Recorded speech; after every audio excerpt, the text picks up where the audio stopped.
కాంగ్రెస్ నేతల కాలర్ పట్టండి, ఇది కొంత అహంకారం కింద వస్తుంది. మళ్ళా అంటే ప్రతిపక్షాలు అనగానే ఇక ఏది మాట్లాడినా నడుస్తుందని రేవంత్ రెడ్డి మరి ప్రూవ్ చేసింది ఒకనాడు. కానీ అప్పుడు అది అహంకారంలో కనిపించలే, ఎందుకంటే వాళ్ళు అంతకంటే ముందు ఎప్పుడు అధికారంలో లేరు కాబట్టి. ఇప్పుడు కేటీఆర్ కేసీఆర్ ఆల్రెడీ అధికారం చూసారు కాబట్టి వీళ్ళు ఏదన్నా అహంకారం లెక్క కనిపిస్తుంది మనకు. ఎందుకు అది అట్లా అయిపోయింది. అది ఎలా కేటీఆర్ మాట్లాడే ప్రతి మాట, ఎందుకంటే పోలీసు వాళ్ళని కూడా అంటుండు మరి.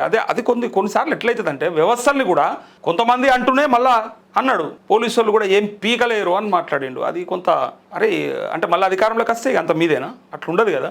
వ్యవస్థల్ని రెచ్చగొట్టి వ్యవస్థలను వాడుకొని వ్యవస్థల్ని విపరీతంగా ఎక్స్ట్రీమ్ లెవెల్లో యూజ్ చేసుకునేదే మీరు అధికార పార్టీ, అంటే అధికారంలో ఉన్ననాడు. దాన్ని మళ్ళా ప్రతిపక్షంలోకి రాగానే వాళ్ళు వాడుకుంటుంటే మనకు బింగోడు పడదు అంతే. ఇక్కడ చూడండి, ఈ మాట అంటుంటే కొంచెం కేసీఆర్ మీద రేవంత్ రెడ్డి మాట్లాడితే మనకు అనిపించలేదు. అప్పుడు నీ అవ్వ అన్నాడు, లాగుల తొండలు అన్నాడు, లేకపోతే పేగులు మెడలేసుకుంటా అన్నాడు, గుడ్లు తీసి గోళీలాడుతా అన్నాడు, నీ జాంగా కూడా అంటే డ్రాయర్ను కూడా గుంజేస్తా అన్నాడు, లాగేస్తా అన్నాడు, ఇంకేదో అన్నాడు, ఇంకా 100 మాటలు అన్నాడు. తొక్కుతా అన్నాడు, ఎక్కుతా అన్నాడు, సంపుతా అన్నాడు, సస్తా అన్నాడు, ఇంకేవేవో అన్నాడు. ఇంకా తొక్కి వచ్చినా అన్నాడు, అన్ని ఉన్నాడు. కాకపోతే ఇక్కడ వాళ్ళు అన్ననాడు ఇంత వ్యతిరేకత అనిపించలేదు. ఇప్పటికి కూడా ఇలాంటి మాటలల్లో కొంత అహంకార ధోరణి కనిపిస్తుందని అంటున్నటువంటి వాళ్ళకి మరి మళ్ళీ అంటే మార్పు రావాలని కోరుకున్నారు కొంతమంది. వీళ్ళు లేదు మేము ఇట్లనే ఉంటామంటే రిజల్ట్స్ చూస్తారు, నో డౌట్. అది పంటలు కొనుక్కుంటే నిలదీయండి, ఈ మాట రైతుల కోసం మాట్లాడినప్పటికి కూడా ఇది కాంగ్రెస్ నేతల కాలర్ పట్టండి అనేటువంటి, అంటే ఆనాడు మరి వాళ్ళు కూడా అట్లే చెప్పారని అంటే అనొచ్చు, కొంతమంది కామెంట్ చేయొచ్చు. కాకపోతే ఇది మనకు పనికిరాదు. ప్రజాస్వామ్య పద్ధతిలోనే ఉండాలి, ప్రజాస్వామ్య ధోరణిలోనే ఉండాలి. ఇది కేసీఆర్ని అడగండి, ఇట్లా చెప్పాడు ఆయన.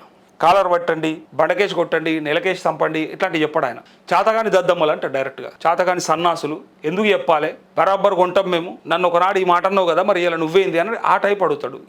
ఇట్లా అండ్ పోలీసు వాళ్ళని అన్న విధానం రెండు సోషల్ మీడియాలో బాగా నడుస్తుంది చర్చ. అందుకోసం చెప్తున్నా, కొంతమందికి తెలియదు, అందరూ చూడరు, అందరూ గమనించరు.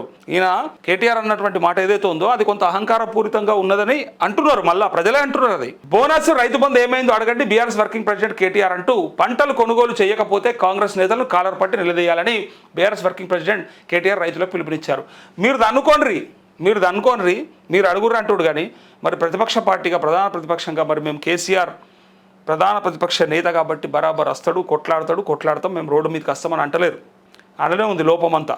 మేము నిలదీస్తాం అసెంబ్లీలో అని చెప్పి గట్టిగా మాట్లాడాలి. మనని ఎగదోచి మనని కాలర్లు పట్టిపించి మనని జైల్లోకి దోలి వీళ్ళు అధికారంలోకి వస్తారు. ఇక అందులోనే ఉన్నది లోపం అంతా. మీరు కష్టపడాలి, అధికారం మీకు వస్తుంది, అధికారం మీకు కావాలి. దానికోసం మీరు ఏం చేయాలి? మీరు ప్రజాక్షేత్రంలో కొట్లాడాలి, మీరు తిరగాలి, మీరు వెళ్ళబట్టి అడగాలి. మీరు అడుగురు కదా అని ఇలా చాలామంది కామెంట్ చేస్తున్నారు. సో ఆ చర్చ కూడా మీకు తెలవాలని చెప్తున్నా. పంటలు కొనుగోలు చేయకపోతే కాంగ్రెస్ నేతలను కాలర్ పట్టి నిలదీయాలని బీఆర్ఎస్ వర్కింగ్ ప్రెసిడెంట్ కేటీఆర్ రైతులకు పిలుపునిచ్చారు. ప్రభుత్వం ప్రకటించిన బోనస్ ఏమైందో, రైతు బంధు ఎందుకు ఇవ్వడం లేదో అడగాలని సూచించారు.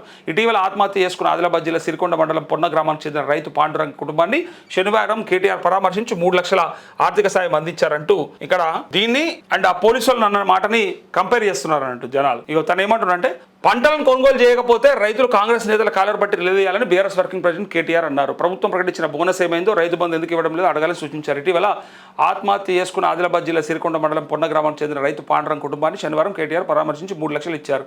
అనంతరం నేరేడుగొండలో నిర్వహించిన పార్టీ జనరల్ బాడీ సమావేశంలో మాట్లాడారు. రైతు సమస్యలను విస్మరిస్తున్న ప్రభుత్వానికి ప్రజలే తగిన బుద్ధి చెప్పాలని వ్యాఖ్యానించారు. రైతుల పండించిన పంటలను చివరి గింజ వరకు కొనుగోలు చేస్తామని చెప్పిన రాష్ట్ర ప్రభుత్వం ఇప్పుడు కేంద్రం కోటా ప్రకారమే అని చెప్పడం రైతులను మోసం చేయడమని అన్నారు. రైతు బంధు, బకాయిలు, బోనస్, పంటల కొనుగోలు విషయంలో ప్రభుత్వం స్పష్టత లేకుండా వ్యవహరిస్తున్నారని విమర్శించారు. ఎన్నికల సమయంలో ఇచ్చిన హామీల అమలుపై ప్రభుత్వం సమాధానం చెప్పాల్సిన బాధ్యత ఉందన్నారు.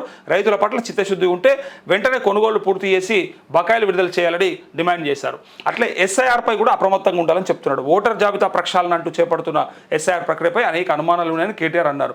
ఇతర రాష్ట్రాల్లో ఓటర్ల పేర్లు తొలగించినట్టు ప్రచారం జరిగిందని, తెలంగాణలో కూడా అలాంటి పరిస్థితి తలెత్తకుండా పార్టీ కార్యకర్తలు అప్రమత్తంగా ఉండాలని సూచించారు. ఈ నెల 25 నుంచి ప్రారంభమయ్యే ప్రక్రియలో ప్రతి బూత్ స్థాయి ఓటరు జాబితాను పరిశీలించాలని, అర్హులైన ఒక్క ఓటర్ పేరు కూడా తొలగిపోకుండా జాగ్రత్తలు తీసుకోవాలని ఆదేశించారు. కార్యక్రమంలో ఎమ్మెల్యేలు అనిల్ జాదవ్, కోవలక్ష్మి, ప్రశాంత్ రెడ్డి, కౌశిక్ రెడ్డి, సంజయ్, ఎమ్మెల్సీ నవీన్ కుమార్ రెడ్డి, అట్లే మాజీ మంత్రి జోగు రామన్న, మాజీ ఎమ్మెల్యే జీవన్ రెడ్డి తదితరులు పాల్గొన్నారంటూ ఈ వార్త.